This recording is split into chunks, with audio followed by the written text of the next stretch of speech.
할렐루야. 네, 그래요. 자, 오늘은 하나님의 언약과 침묵이라는 제목으로 함께 말씀을 보겠습니다. 여러분 책을 좀 읽으십니까? 무슨 책이든 책을 읽는 게 참 쉽지 않아요. 더더군다나 이제 셀폰이라든가 이런 인터넷 이런 것들이 많이 발달을 하면서 더더욱 책을 읽는 게 이제 쉽지 않아졌습니다. 목사가 책을 참 많이 읽어야 되는데 책을 많이 읽는다는 것이 그렇게 생각보다 쉽지가 않더라고요. 그래도 어쨌든 읽으려고 많이 애를 씁니다. 요즘 제가 읽고 있는 책인데 기독교 문학 산책이라는 책입니다. 이게 이제 인문학 관련 책인데 이게 장점이 뭐냐면 여러 단편집을 그 문학 산책이라는 책 안에 짧게 요약을 해놨습니다. 그리고 이 각각의 책 내용이 주는 교훈을 성경적으로 이렇게 정리까지 해줘서 얼마나 읽기가 편한지 몰라요. 그러니까 이 책 한 권을 읽으면 단편 인문학 집을 굉장히 많은 분량을 읽는 것 같은 효과를 보게 돼서 저처럼 엉덩이가 가벼운 사람은 앉아서 읽기가 참 좋습니다. 제가 이제 읽은 책 중에 하나 내용을 여러분에게 좀 소개를 해드리겠습니다. 엔토 슈샤큐 일본 작가입니다. 근데 이게 일본의 실화 소설입니다. 있었던 일이죠. 책 제목은 침묵, Silence라는 그런 제목인데요. 이 작품은 나중에 영화로도 만들어진 그런 작품입니다. 이 소설과 영화는 아까도 말씀드렸지만 역사적 사실, true story에 그 기초를 했고요. 이게 기독교 신앙의 본질을 순교적인 상황에서 다루었다는 점에서 굉장히 그 주목을 받았던 그런 책입니다. 이 소설은 이미 한국에도 번역이 돼서 많은 사람, 교인들에 의해서 읽혀졌고 알려진 그런 작품인데 제가 오늘 이 침묵이라는 소설의 줄거리를 짧게 요약을 해드리겠습니다. 이렇습니다. 예수회 소속의 한 저명한 신학자인 페레이라라는 신부가 있습니다. 이 페레이라라는 신부가 선교지인 일본에 가서 온갖 탄압을 받으면서 복음을 전하다가 결국 배교를 했다라는 그런 내용입니다. 그리고 이 소식이 로마 교황청에 전해지게 되지요.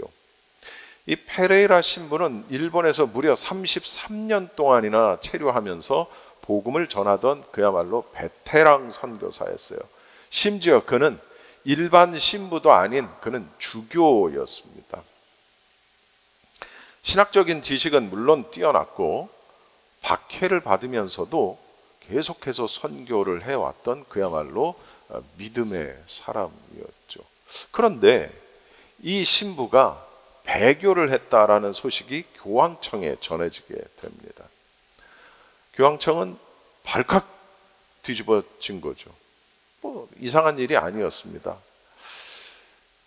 특히 이 소식을 접한 3명의 신부가 분개하기 시작했어요. 이 3명의 신부는 모두 이 페레이라 신부의 제자들이었습니다. 그들은 자신의 은사였던 이 페레이라 신부가 이교도들에게 굴종을 해서 배교를 했다라는 사실을 도저히 믿을 수가 없었어요. 진실을 밝히고 선교지 일본을 새롭게 하겠다라는 그런 나름의 결심으로 이들은 일본 선교에 자원을 하게 됩니다. 이때가 언제냐? 1637년대의 일입니다. 굉장히 오래됐죠. 그러니까 일본에 복음이 들어간 게 얼마나 오래전 얘기인지 모릅니다. 우리 대한민국은 복음이 들어온 게 뭐 이제 100년 조금 넘게 됐고, 물론 뭐 그 전에 뭐 이런저런 얘기가 있습니다만 아무튼 일본은 굉장히 오래전에 복음이 들어간 그런 나라입니다. 그런데 이 3명의 신부 가운데 한 명은 건강이 악화되면서 끝내 그곳을 들어가지를 못합니다. 일본에 들어가지 못하고 2명만 일본 땅을 밟게 되죠. 근데 이때 일본은 더 이상 천주교에 대해서 호의적이지 않았어요. 왜냐하면 일본이 호의적이었던 이유는 이 유럽을 통해서 어떤 여러 발달된 문물을 받아들이고, 특히 조총 아시죠?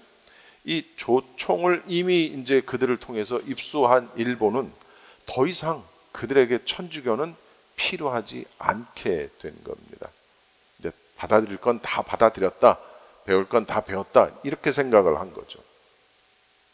그런데 자, 이제 그러한 무시무시한 상황 속에서 일본에 들어간 2명의 신부 가운데 로드리고라는 이름의 신부는 그곳에 가서 하나님 앞에 기도하는 거예요.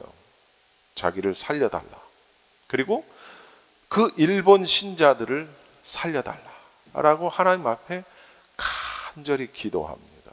그 참혹한 상황을 보면서 너무나도 간절히 기도합니다. 그런데 하나님은 아무 응답이 없으신 거예요. 그야말로 로드리고 신부는 하나님의 무시무시한 무서운 침묵을 경험하게 되는 거예요. 그렇게 시간이 어느 정도 지나다가 끝내 결국은 이 로드리고 신부도 어떤 누군가의 밀고로 체포가 됩니다. 그런데 이 과정에서 이 로드리고 신부는 굉장히 수많은 일본 신자들의 참혹한 죽음을 목격하게 됩니다.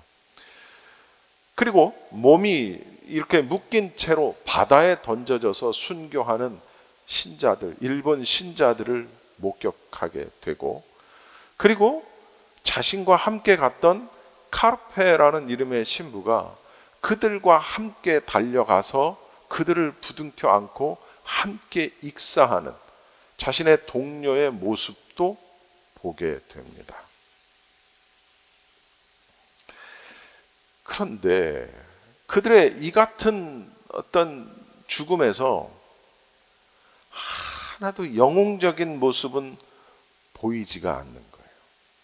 그리고 로드리고 신부가 봤을 땐 순교 후에도 아무런 변화가 없다라는 사실에 아주 큰 충격을 받습니다. 그리고 이 로드리고 신부는 하나님의 침묵에 대해서 갈등하기 시작을 합니다. 그때 당시 일본 천주교 신자들은 예수님의 성화를 이렇게 바닥에다가 놓고 예수님의 성화를 발로 밟으면서 예수님을 부인하라. 그러면 네가 살리라.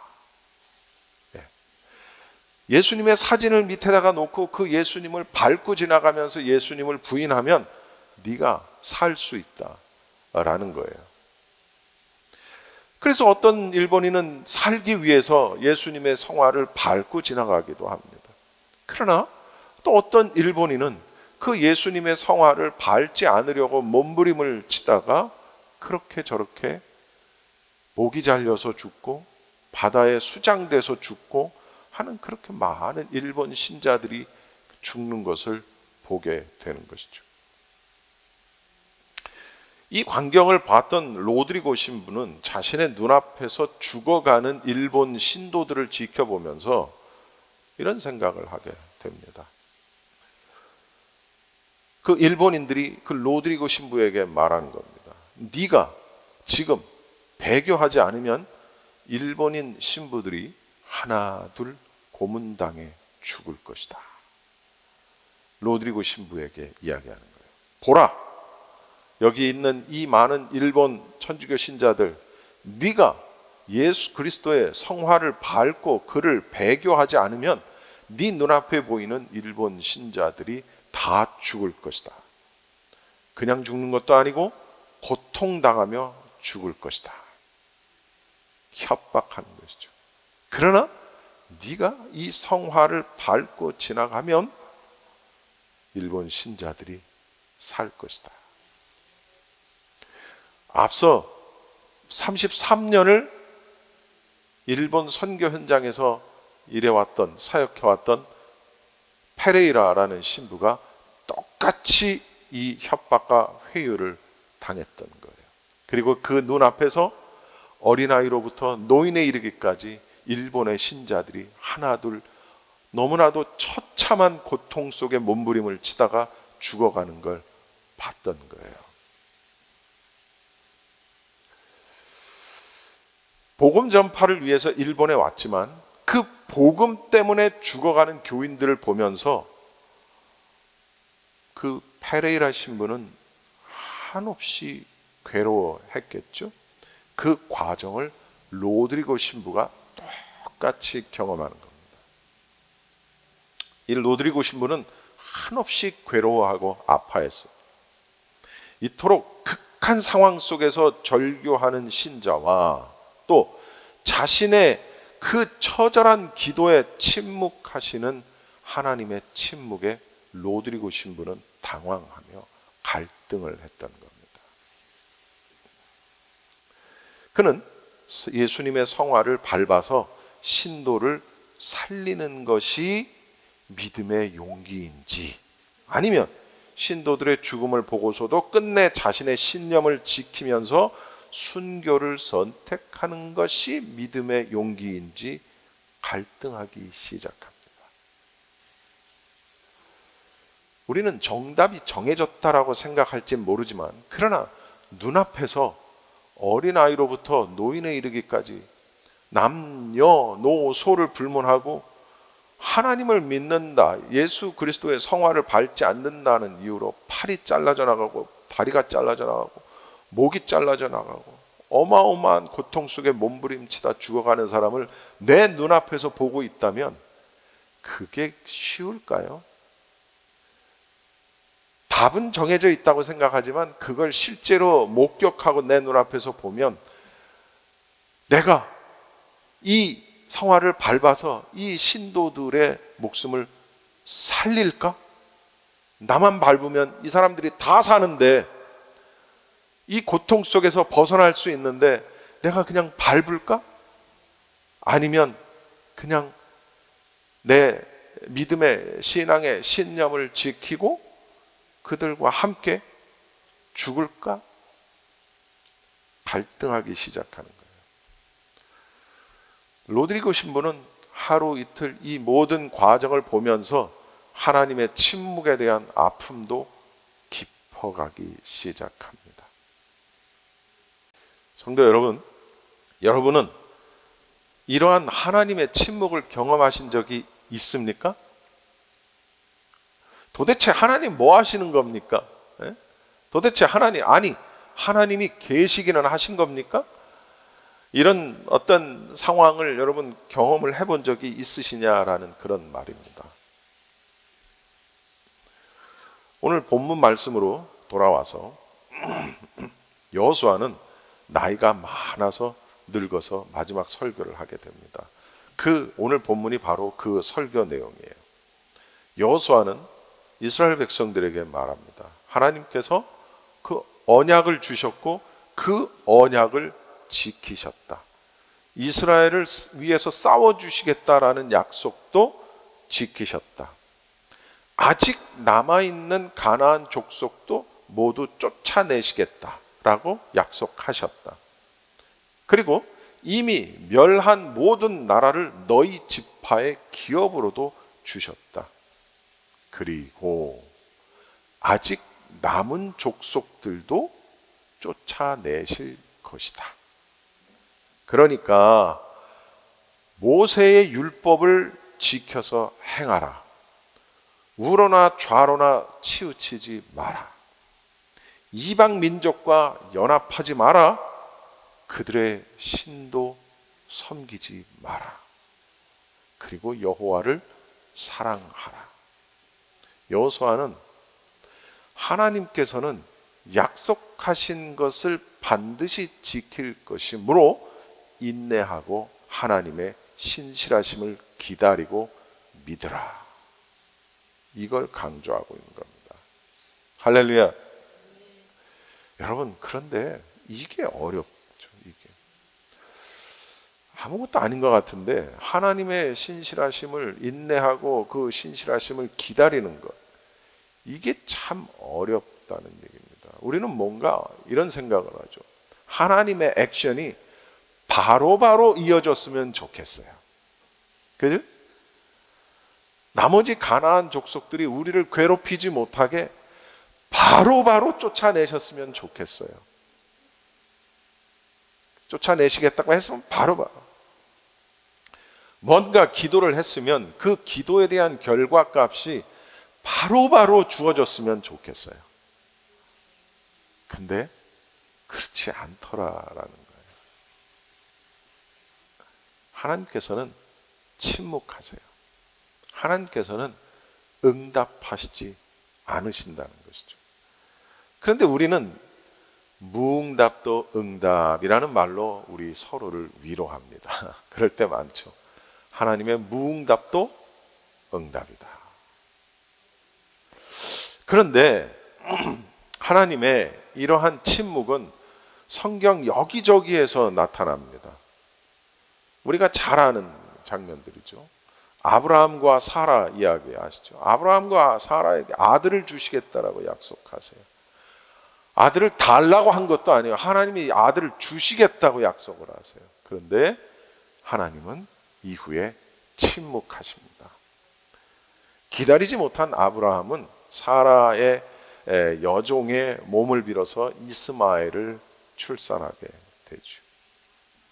그것이 오늘날까지 올무가 됩니다. 그리고 이들에게 아들을 주시겠다라고 약속하신 그 약속은 무려 10년이 지나서 성취가 돼요. 아니, 아들을 주시겠다고 약속했으면 이번 달에 아들을 임신시켜서 내년에 아들을 낳게 하시든가 그러면 되는, 얼마나 좋아요. 근데 그것이 이루어지기까지 10년의 세월이 걸려요. 보디발의 아내 유혹을 피해서 달아났던 요셉, 그가 감옥에 갇힙니다. 보디발의 아내를 겁탈을 해서 감옥에 간 게 아니라 그걸 피했기 때문에 감옥에 갔어요. 근데 이때도 하나님은 침묵하십니다. 요셉이 얼마나 결백해요. 다 아시는 하나님이 그냥 침묵해요. 요셉은 감옥에서 굉장히 오래도록 갇힌 신세가 됩니다. 여러분, 요셉은 감옥에 갈 만한 죄를 저지른 적이 없는데 하나님이 그거 뻔히 아시면서도 그를 당장 감옥에서 끌어내시지 않는다는 거예요. 몇 년 동안을 그가 감옥 생활을 합니다. 욥은 또 어떻습니까? 욥은 고난의 현장에서 욥은 자기가 이해할 수도 없고 또 누군가 하나님이 설명해 주시지도 않는 고난을 겪게 돼요. 긴 시간 많은 것을 잃어요. 자식을 잃고 재산을 잃고 다 잃어요. 그리고 자기 몸에 어마어마한 그런 가려움에 그게 무슨 병인지 모르지만 그런 고난을 겪습니다. 성경력이 얘기하니까 성경에만 그런 얘기가 있을 것 같죠? 아니요, 여러분. 목회 현장에서 목회자들이 얼마든지 이런 걸 경험할 수 있어요. 시골에서 목회를 하던 목사가 그 동네 토백이들, 그 동네 유지들의 핍박에 고통당하는 일들이 부지겠습니다. 그들의 텃세에 목회자들이 얼마나 눈물 짓는 일이 많은지 몰라요.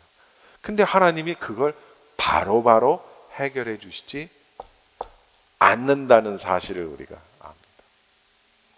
여러분, 제가 뉴스에서 본 얘기입니다. 부천인가 어디서 있었던 일인데 동네에 세워져 있는 차를 돌아다니면서 불을 지르는, 방화라고 하죠. 나중에 그 방화하는 장면이 CCTV인가 어디에 찍혔어요. 어떤 젊은 남자 하나가 그 짓을 하고 다니는 거예요. 나중에 범인이 잡혔는데 누군지 아세요? 개척교회 목사였어요. 전도사였나? 나중에 왜 그랬냐 그랬더니 잘 되지 않는 개척교회 스트레스를 이기지 못해서 밤마다 나가서 불을 지르고 다니는 거야. 그 스트레스를 방화로 풀었던 거야. 그게 9시 뉴스에 나왔어요. 여러분, 아유, 전도사가, 아유, 목사가 어떻게 그런 짓을 할 수 있어? 우리가 욕할지 모르지만, 그러나 저는 그때 당시엔 저도 그랬는데 지금 이렇게 가만히 생각해 보면 그럴 수도 있겠다. 그가 얼마나 기도했을까? 그가 얼마나 애썼을까? 그런데 침묵하시는 하나님의 그 침묵에 그가 얼마나 스트레스를 받았을까? 그래서 그렇게 하는 것이 옳다는 것이 아니고 그런 생각을 하게 되는 것이죠. 초신자를 양육하고 세워서 쓸만한 일꾼이 됐는데 이웃교회의 그 일꾼을 빼앗기는 아픔을 겪는 목회자들도 부지기 있습니다. 근데 하나님은 침묵하세요. 그럼에도 불구하고 하나님은 침묵하세요. 여러분, 예수님은 그거 경험 안 하셨을 것 같아요. 예수님도 십자가에서 숨이 멎을 때까지 하나님의 침묵을 경험하십니다.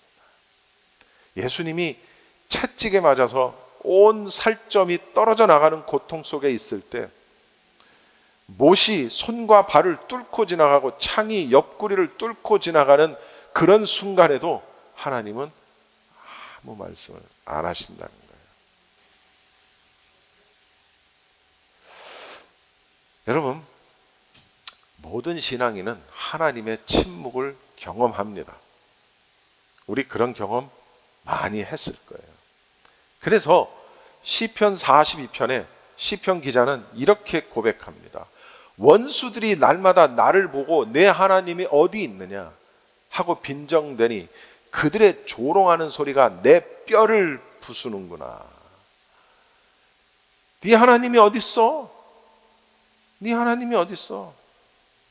근데 우리의 삶 속에서도요, 하나님이 계시면 하나님 보여줘봐.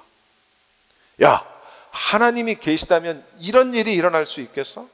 하나님이 계시다면 어떻게 저렇게 교회를 열심히 다니고 했던 사람이 저런 일을 당할 수 있겠어? 빈정되고 조롱하는 소리, 그런 소리를 오늘날 우리들도 들을 수 있다는 거예요.